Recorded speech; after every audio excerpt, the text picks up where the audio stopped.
Hello, friends of the Chicken Protocol, and welcome back. This is Professor H, and I am here to present you with the solution to the packet of the week.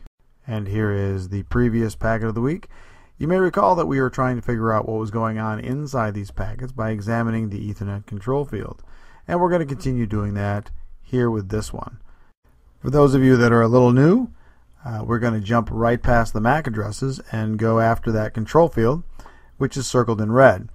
We're used to the 0800 or even 0806 values for IP and ARP messages respectively, so this 9000 number is a little strange.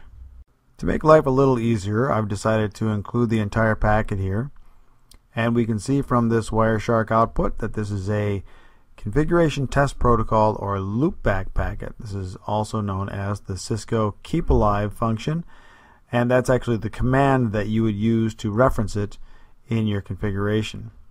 Now, it's a very simple protocol, and in fact we can see that there's a very small header here and that there's an awful lot of zeros filling in this packet. This is called the padding, and what this does is gets us out to our 46-byte Ethernet data field minimum size, and so that's what all the zeros are for.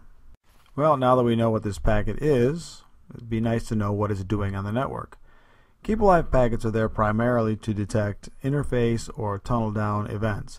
So the idea is an interface sends out a loopback message or a Keepalive message and awaits a response. And after a certain number have been transmitted without a response, then the interface will go down. And we see this a lot on serial interfaces, and we also see it on tunnels. So for example, if you had GRE tunnels running, you would send loopbacks from either end, or at least from one end. And that's really the whole point of the Keepalive or loopback message.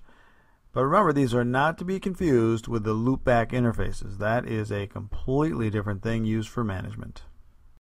Well, that will do it for this episode of the Chicken Protocol Packet of the Week. I hope you found it illuminating.